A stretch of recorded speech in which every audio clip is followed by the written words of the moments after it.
पंजाब के सिर्फ 2 डिवीजन, उन 2 डिवीजनों में से और पूरे पंजाब में से सिर्फ 15 रिट पिटीशंस आई। इन 15 रिट पिटीशन जो अपोजिशन की भी साथ थी, बाकी आजाद उम्मीदवारों की थी और तकरीबन 13-14 के करीब जो है वो पीटीआई की थी। अब इन 10 या 11 जो नून लीग की उसमें से थी, क्या वो सारी की सारी इनके हक में भी लिख दी जाए तो क्या इनकी हुकूमत बन सकती थी जो इस वक्त टर्न आउट है असेंबली के अंदर। दूसरी तरफ आपकी पीपल्स पार्टी ने कौमी असेंबली की सिर्फ 9 हल्का जात में जनाब रिट पिटीशंस दायर की, सिर्फ 9 हल्का जात में 2018 के इलेक्शन में।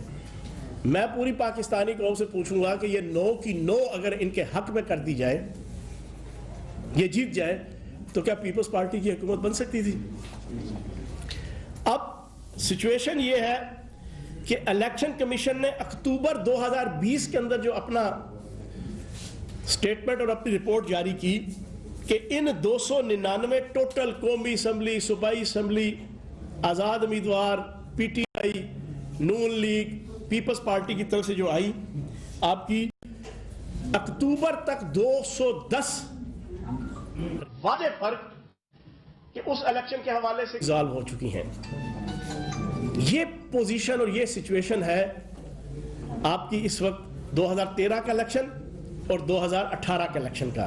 बड़ा वाज़े फर्क कि उस इलेक्शन के हवाले से कितनी एप्रीहेंशन, रिजर्वेशन और एग्रेशन था कैंडिडेट्स का और पार्टीज का, और इस इलेक्शन का क्या है। अब उससे आगे एक और दिलचस्प बात, आरटीएस सिस्टम सुन सुन के कान पक गए हैं पिछले 2.25 सालों में। आरटीएस सिस्टम बैठ गया जी, आरटीएस सिस्टम बैठ गया जी। 2018 25 जुलाई की रात तब पीटीआई की थी। आरटीएस सिस्टम है जी, result transmission system election commission का। वो सिस्टम जहां जहां बैठा वहां से पीटीआई हारी है। बड़ी दिलचस्प बात, जहां जहां आरटीएस सिस्टम बैठा वहां से पीटीआई हारी, और जहां से हारी 3,500 से कम वोटों पे, उनमें से जहां जहां सिस्टम बैठा, हल्का एनए 73 से ख्वाजा आसिफ साहब जीत रहे हैं उस्मान डार साहब को 1406 वोटों से हरा के, आरटीएस सिस्टम बैठ गया जी। हल्का एनए 74 नून लीग का अली जाहिद जीत रहे जी, पीटीआई के जनाब 3,382 वोटों से कैंडिडेट को शिकस्त देके आरटीएस बैठ गया जी।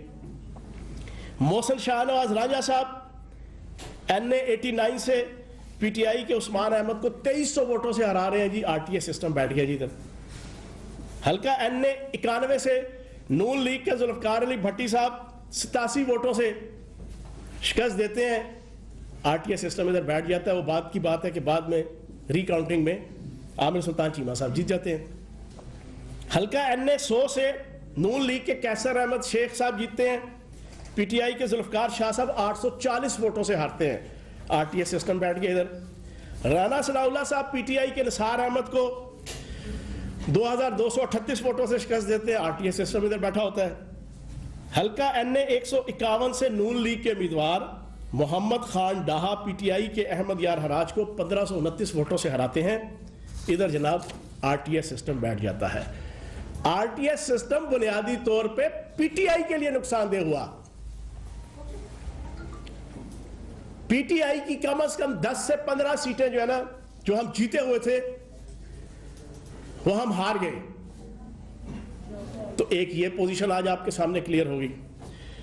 तीसरी चीज, कहते हैं धांधली, कुछ पिक्चर मैंने आपके सामने रखी। अब धांधली किसने किसके खिलाफ की, ये भी आप देख लें।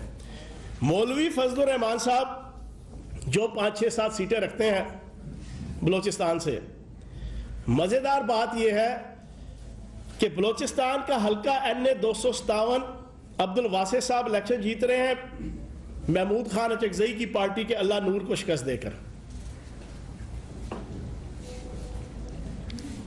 हल्का एनए 262 से कमालुद्दीन मौलवी फजलुर रहमान साहब के कैंडिडेट इलेक्शन जीत रहे हैं महमूद खान अचकजई के कैंडिडेट को हरा के। हल्का एनए 263 से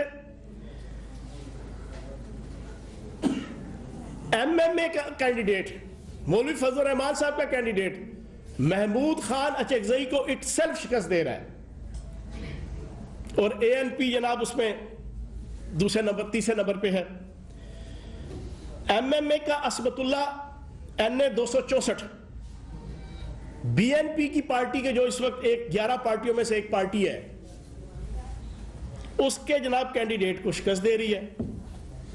और इसी तरीके से आपके एमएमए के सैयद महमूद शाह ने 939 वोट से इन्हीं की मिक्स अचार पार्टी पीडीएम की पार्टी के कैंडिडेट को हराया। अब जो तकरीबन 95% सीटें मौलाना फजल रहमान साहब के पास है, वो इन्होंने शिकस्त दी नून लीग को, बीएनपी को, महमूद खान अचकजई साहब की पार्टी को। अब इनसे पूछो मौलाना फजल रहमान साहब से, वो खुदा के बंदे 2.25 साल से रट लगाई हुई है धांधली धांधली धांधली, तो ये धांधली किसने की और किसके साथ की? और तुम लोगों ने आपस में एक दूसरे के साथ धांधली की है, और इल्जाम जो है वो पीटीआई के ऊपर लगाने लगे हुए। फिर पीटीआई ने 2013 के अंदर 4 हलके कहे थे खोलने को, कि टेस्ट केस के तौर पे 4 हलके खोल लो। इन्होंने जनाब उस पर जिद लगाई, बाद में जनाब धरने हुए, उसके बाद ये चारों के चारों हलके खुले थे, और चारों के चारों हलकों में सुप्रीम कोर्ट और इलेक्शन कमीशन ने री इलेक्शन करवाया था कि यहां धांधली हुई है। इमरान खान साहब और पीटीआई का जो मौकफ था उसको ऑथेंटिकेट किया इलेक्शन कमीशन ने भी, सुप्रीम कोर्ट ने भी, और साबित हुआ कि यार जो हमारा मौकफ था वो ठीक था। फिर हमने हजारों सफात का व्हाइट पेपर, जिसमें फॉर्म 12, 13, 14, 15, 16, 17 उनकी जितनी माल फंक्शनिंग और बैड प्रैक्टिसिंग थी उसकी पूरी डिटेल।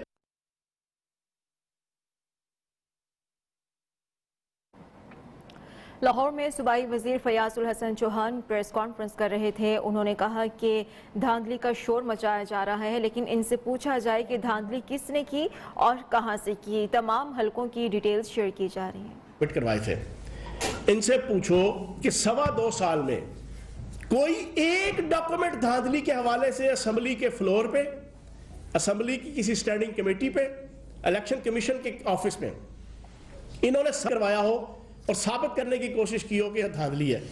वजह यह थी कि धांधली तो इनकी आपस में थी, इन्होंने वट्टा सट्टा किया हुआ था आपस में ही, उसने उसको हराया, उसने उसको हराया। और इल्जाम जनाब इमरान खान साहब और पीटीआई पे। गुस्सा जनाब, वो अक्सर मैं कहता हूं कि खोता मरया खारिया तो सोग वजीराबाद, ठीक है ना जी। और भाई तुम्हारा आपस का लेना देना है, तुम्हारी आपस की धांधली है। गुस्सा पीटीआई के ऊपर और पीटीआई की हुकूमत पे। तो आज ये हकीकत मैंने आपके सामने फैक्ट्स एंड फिगर्स के अंदर सारी रखी कि धांधली मांधली का तो कोई लेना देना और कोई इशू ही नहीं है। सारी रखी कि धांधली मांधली का तो कोई लेना देना और कोई इशू ही नहीं है।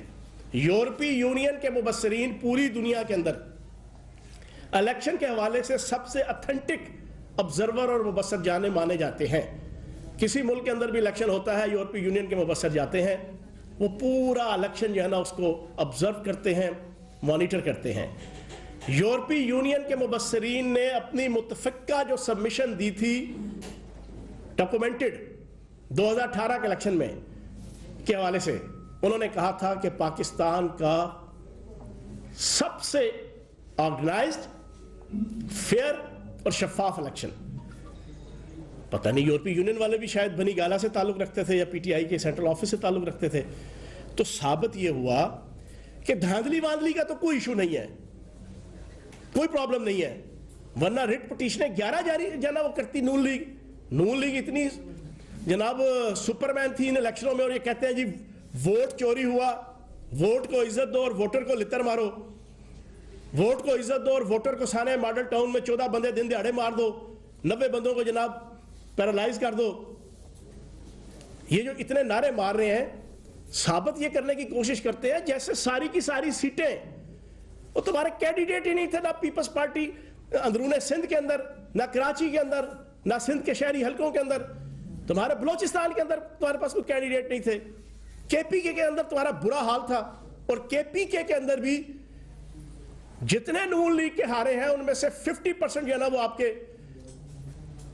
JUI और ANP के जरिए से कैंडिडेट से हारे हैं। तो ये किस बात का रोना रो रहे हैं? साबित ये हुआ, ये सारे फैक्ट एंड फिगर्स मैंने आपके सामने रखे कि इशू धांधली नहीं है, धांधली नहीं है, पहली बात। दूसरी चीज, महंगाई पिछले 1.5 माह से अल्लाह पाक के फजलो करम से, नबी पाक के सदके, वजीर आजम पाकिस्तान इमरान खान साहब ने और वजीर आला पंजाब सरदार उस्मान बुज़दार साहब ने बड़ी अच्छे तरीके से चीज़ों को मैनेज करते हुए आटे की कीमत नॉर्मल, चीनी की कीमत 70-75 से 80 नॉर्मल, आपके जितने फ्रूट्स हैं नॉर्मल रेट्स के ऊपर, जितनी सब्जियां हैं नॉर्मल रेट्स के ऊपर, ये पिछले 1-1.5 महीने से। ये आप जाके मार्केट्स में भी देख लें। मोहतरमा फरमाती हैं बेगम सफदर साहिबा, 30 रुपए की रोटी हो गई।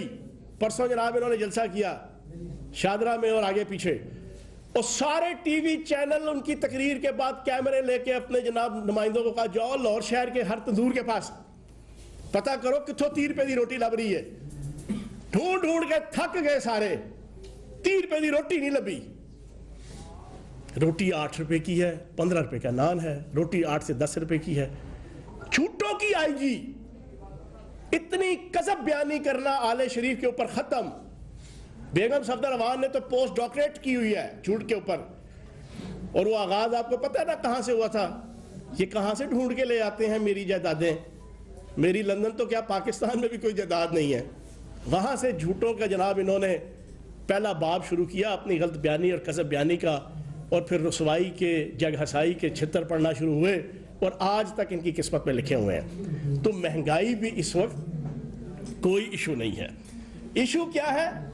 इशू यह है कि करप्शन की दुम के ऊपर पांव बड़ा सख्त आ गया है नैब का, अदालतों का। रिजल्ट करीब है, रिजल्ट आने वाले हैं। अब उससे बचने के लिए, और दूसरा मार्च के पहले हफ्ते के अंदर सेनेट का इलेक्शन, जिसके बाद PTI सेनेट के अंदर वाज़े अक्सरियत में होगी, और फिर सारी दुनिया देखेगी कि वज़ीर आज़म पाकिस्तान इमरान खान साहब और PTI की हुकूमत आवाम, पाकिस्तान और रियासत की तामीर तरक्की के लिए कानून साजी करने के हवाले से आसान होगी। उसको रिलीफ मिलेगा, उसको किसी किस्म की कोई बंदिश नहीं होगी। इनको ये गम है और रात को गशी के दौरे पड़ते हैं, इनको ये सुन सुन के, सोच सोच के, समझ समझ के, महसूस कर करके कि मार्च के मिड में जना हम क्या किस हालत में होंगे पाकिस्तान की सियासत में, और पार्लियामेंट के अंदर नंबर गेम्स के हवाले से और सेनेट के अंदर नंबर गेम्स के हवाले से। और दूसरा इनका जो एहतसाब है उससे बचने के लिए अब कर क्या रहे हैं? मौलवी फजल रहमान साहब तो फ्रंट डे फर्स्ट से कह रहे हैं जनाब इस्तीफे दो। वजह कहां? जनाब वो दिन हम तुम होंगे, बादल होगा, रक्स में सारा जंगल होगा, क्या माहौल था। 15-15 अफराद खानदान के जनाब MNA, MPA। लाहौर में फयाजुल हसन चौहान लाहौर में फयाजुल हसन चौहान इस वक्त प्रेस कॉन्फ्रेंस कर रहे हैं। उन्होंने कहा कि नून लीग अंदरून पंजाब गुजरांवाला लाहौर डिवीजन की पार्टी है। उधरों मौलवी ताऊर रहमान साहब, इधर वो बेटा है मेरा ख्याल मौलाना असद। उन्होंने मजीद कहा कि रिजेक्टेड लोग हुकूमत पर सिलेक्टेड का इल्ज़ाम लगा रहे हैं। लोग ये कह रहे हैं कि धांधली हुई, लेकिन ये पता नहीं कि धांधली कहाँ